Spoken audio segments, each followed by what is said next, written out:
December 1942. Across America's great industrial cities, the thunder of production shook the ground. The M4 Sherman tank, America's armored workhorse, rolled off assembly lines faster than any tank in history.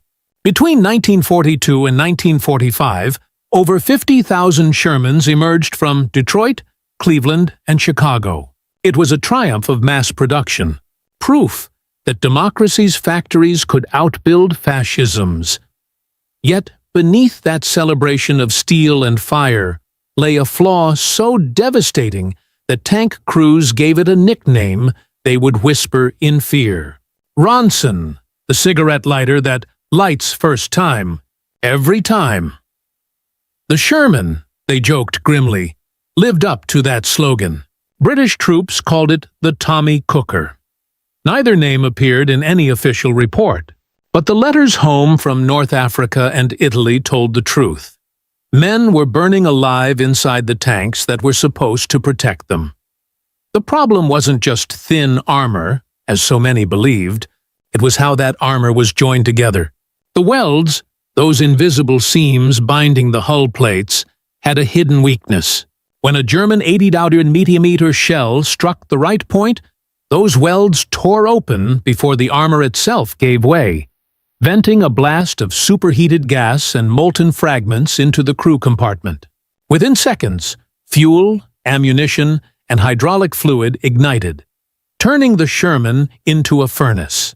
Crews had barely 90 seconds to escape, if they weren't wounded, and if the hatches weren't jammed.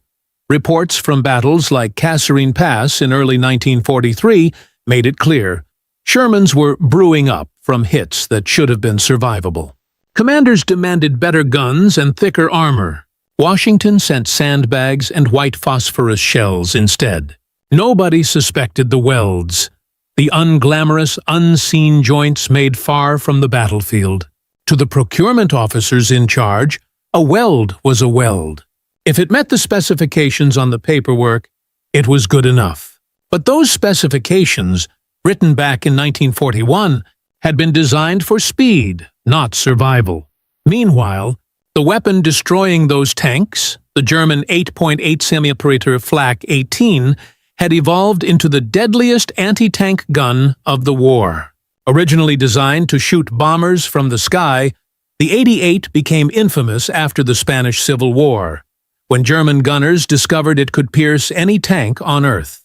Firing the Panzergranate 39 shell at nearly 2,700 feet per second, it could punch through 110 millimeters of steel at a kilometer's distance. The Sherman's sloped 51 millimeter frontal armor gave it an effective resistance of only 90 millimeters. Do the math. Even from a mile away, an 88 could kill a Sherman with ease. From the side, where armor thinned to 38 millimeters, the Sherman might as well have been made of paper. The result was carnage. At Kasserine Pass, a handful of German 88s wiped out 40 American tanks in under an hour.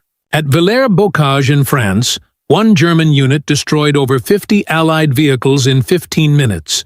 The 88's low silhouette, rapid fire rate, and uncanny accuracy turned them into invisible executioners. But what made the gun truly terrifying was how easily it exploited the Sherman's weak welds. Even glancing blows that should have deflected were splitting the tank's seams. The man who would change that wasn't an officer or an engineer. He was Thomas Welder, a 52-year-old welder from Detroit's River Rouge shipyard. Welder had spent his life welding Great Lakes freighters, massive hulls that had to survive storms and shifting ice.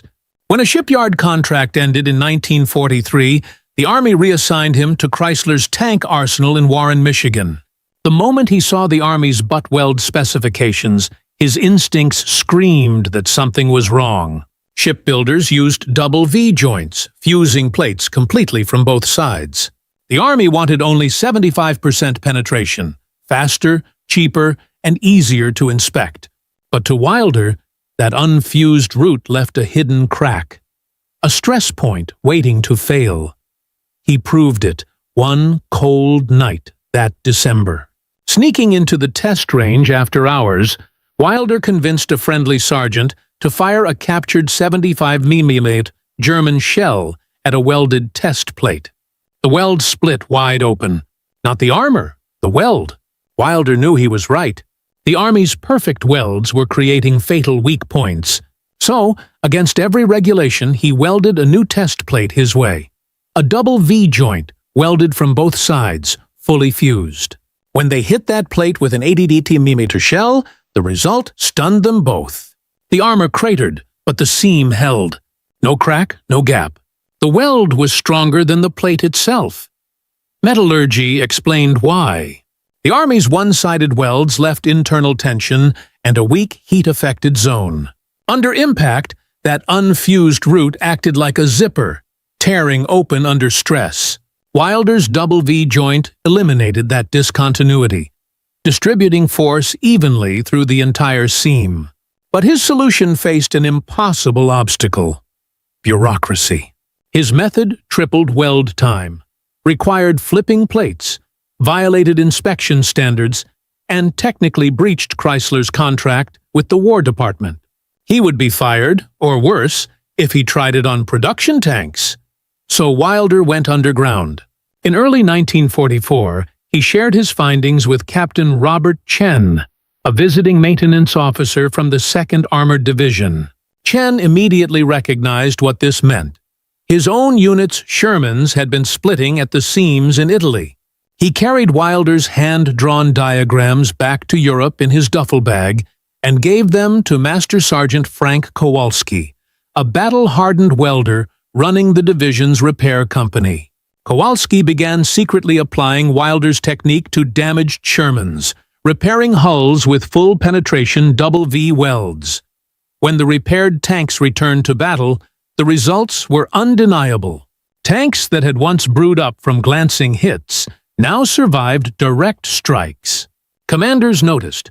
By the summer of 1944, as the Allies fought through the hedgerows of Normandy, modified Shermans were lasting longer under fire.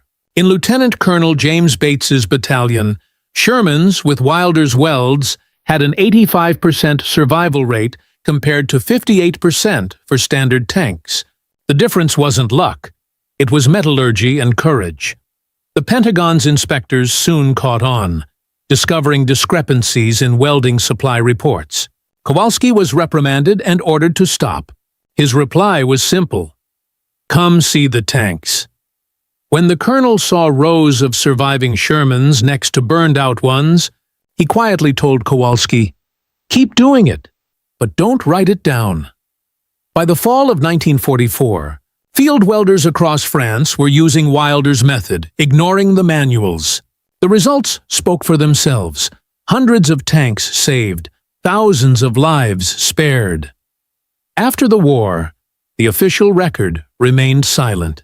No medals, no headlines, but the Army's 1946 welding standards quietly changed, mandating full penetration welds and dual-side inspection, exactly what Welder had done in secret. When the M46 Patton entered combat in Korea, its welds held strong.